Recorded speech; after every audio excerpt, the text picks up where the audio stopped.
Right, hello folks. So this is vlog week 2. So last week obviously was quite a lengthy one. So just to recap, last week discussed ideas around accessibility and my thoughts and plans around sort of creating media content to promote the adaptability and the accessibility of the facilities and the equipment here on my placement. So this last week, first port of call really was sort of environmental assessment, and I came to realise there wasn't really a pro forma available. So I found a document from the National Disability Authority in Ireland, which was written by someone called O'Herlihy. I hope I pronounced that right. Back in 2005, called the Access Handbook Template, a tool to help manage accessibility of the built environment. So with that, and the help of obviously relevant legislation, such as the Disability Discrimination Act, the Equality Act and the Health and Safety at Work Act, sort of put this pro forma together. And whilst completing the pro forma, I actually found a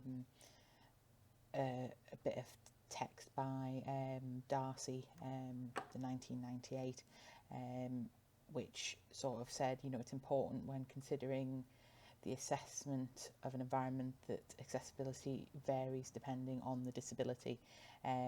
So, you know, it's really important obviously to consider different areas, and they broke that down into 4 separate categories. So there was physical access, which is obviously where most of our minds will probably go in the first instance. Get that word out. So that's sort of your wheelchairs, whereby you're considering ramps, gateways, you know, general access that facilitates somebody who is perhaps not able-bodied. It then moves on to discuss sensory access. So this is for sort of hearing or vision impairment. So, you know, we're talking about aspects such as tactile flooring, a bit like when you're crossing the road, obviously you've got the bumps before the traffic lights, all that sort of thing.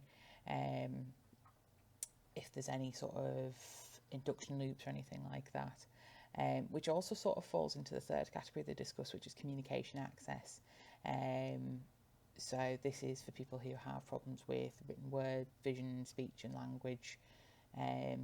So again, you know, it's being very considerate of people that may not have, you know, the ability to read signs, sort of saying where they are in the building, or, you know, obviously if you're trying to give directions, being aware that they are hearing impaired, so it's having the means to work around those. And it talks about cognitive access as well, so for people who have impaired awareness, perception, reasoning and judgment. So that can obviously stem from learning disabilities, acquired brain injuries. There's a whole host of reasons why that might be the case. So obviously when completing that assessment, it's really important to consider those areas. So I'll provide links below, by the way, to the documents I've just referenced. So this last week I have created this pro forma and completed environmental assessment, and I have began but not quite completed some how-to guides on the My Wellness app that the facility's brought in for use.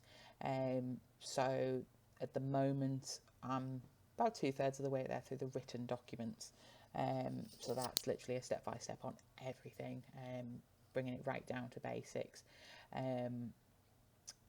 However, by the end of this week, I'm hoping to have sort of video step-by-step guides as well, whereby these can be put on YouTube for people to access, because YouTube, a lot of people find that very easy to access. It's very much a matter of, you know, you type in what you want and click on the video and off you go, sort of thing. So this can be shared on social media platforms.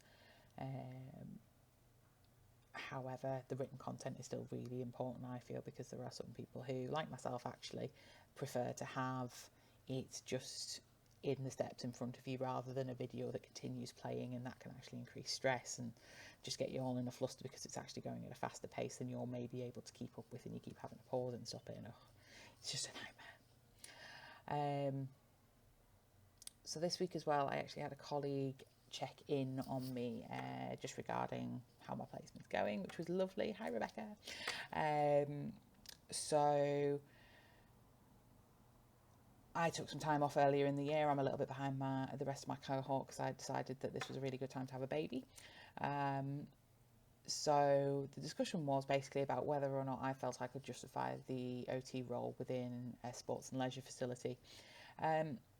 And sort of following that, we had a bit of a discussion around social prescribing.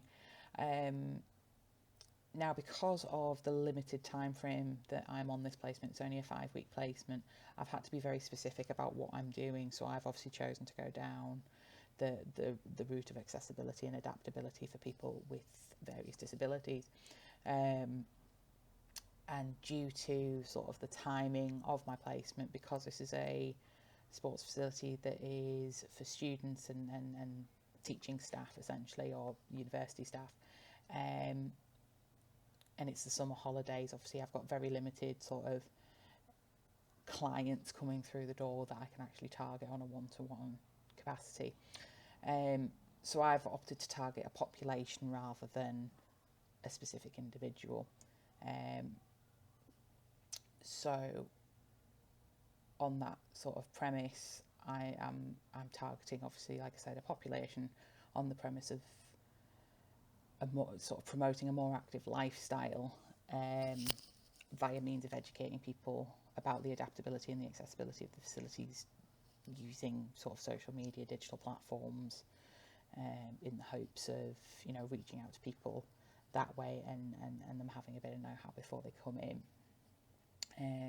Which is about access overall, as I said, and not on a one-to-one basis. In time, if I was here for longer, you know, there may be uptake to warrant sort of one-to-one working with people, whereby it can obviously be very person-centred and we can, you know, plan a whole... goodness me, words have completely left me today. Plan a whole sort of, just a plan basically for them and their journey. However, you know, Rebecca and I did discuss the thing of sort of allied health professionals such as GPs having the capacity to refer patients for exercise or health and wellbeing activities, shall we say, as an adjunctive to sort of additional treatment. So with this in mind, my thoughts about the OT role within a sports and leisure facility at the moment is that it will be based very much on sort of social prescribing and sort of patients or clients being directed to us and educated about what our role is to sort of help them on their health and wellbeing journey, whether that is, you know, purely physical or mental health as well. But I think there is definitely a role for occupational therapists within health and leisure facilities. So to wrap it up, quite a bit shorter than last week, I'm pleased to say. Moving forward, my plans for the rest of this week are essentially to complete my wellness guides. So fingers crossed I will have some video content to share with you all perhaps by next week. And then moving on from there, I'm going to sort of essentially storyboard what I want the video content to look like in regards to the adaptability and the accessibility of the gym equipment that is available within the facility. So that'll sort of cover, you know, obviously what the equipment is, what sort of areas of the body it targets, how the equipment is obviously adaptable and accessible to various individuals, and yeah, hopefully be a bit more educational and bring people up to speed. So that's me for this week, folks, and feel free to drop me any feedback below. Thanks.